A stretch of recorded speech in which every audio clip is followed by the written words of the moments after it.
Hello everyone, it's Brett here, Lionheart84, and I know there are certain followers of my channel who are trying to grow some of these subtropicals and tropicals in our cooler climates, be it in the UK or perhaps some of the northern states of America and cooler parts of Australia. So I thought we'd have a look and see how my white sapote is doing in regards to flowering in the middle of winter. It's middle of January, middle to late January when I'm filming this, and this is my grafted plant McDill, which I think originally came from Italy.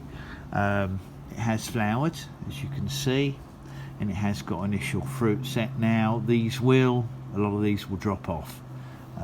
You wouldn't, it's only a young plant. The stem's now probably about 1.5 inches thick at the base, and it needs to go up in a pot size, I would say, this year. I don't want it to be too pot bound, but it did produce a couple of fruits for me last year in mid to late summer from flowers at this time of the year. They were only about 3/4 of an inch in diameter, but they were edible and quite sweet, and at that time it was the first time I'd tasted a white sapote, so it was very exciting.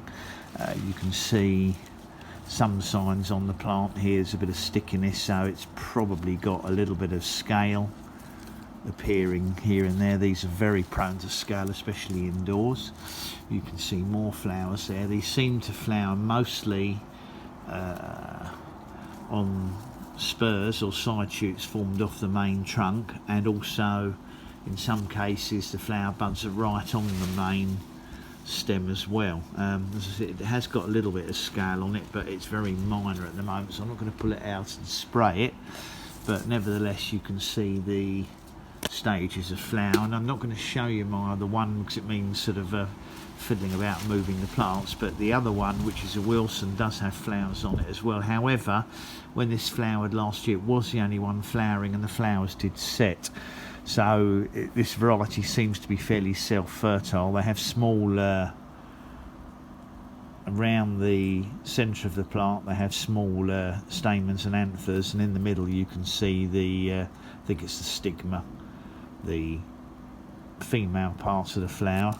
So I haven't bothered brushing them with brushes or anything. I've just left them to their own devices, and bear in mind there aren't any what I call pollinating insects hardly in my kitchen. There might be the odd moth or fly, but there won't be much. But nevertheless, they seem to pretty much set on their own. Probably just, I would imagine, just tapping the plant slightly would dislodge the pollen, and it is good that they are self-fertile, because if you only had one plant, it's your best chance of getting fruits.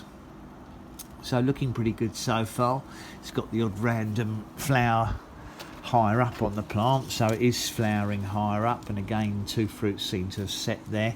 I would only expect it at this size to be able to produce 1 or 2 half edible fruits. Obviously I'm going to, as I said, repot it in the spring, and I'll keep it well fed and see if we can get these fruits a little bit bigger than last year. It'd be nice if I could get them up to about 2 inches rather than about 1 inch. It's not really big enough to be worth eating, but it is interesting that it is flowering for me, and it seems to do quite well indoors.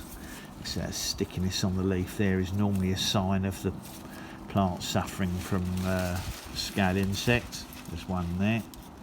Get one off by finger.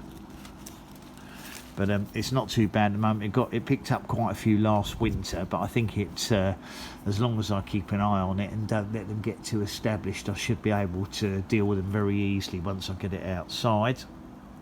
But I know that would interest some people who are sort of following how we get on with white sapotes here, and they're trying to obviously grow them themselves as well.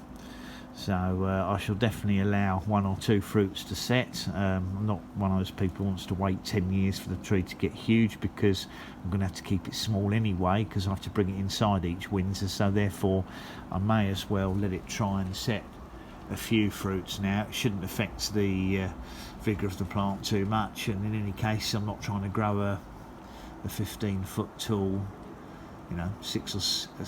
5 or 6 metre tree. Anyway, thanks for watching. I hope that's been of interest to you. Wind's coming up again. Please subscribe to my channel. Do share the video. Welcome to give me a thumbs up, I'd really appreciate it, and click on the bell if you'd like to know when new videos come out, which of course will include updates on this plant. I'll catch up with you all soon. Brett out for now.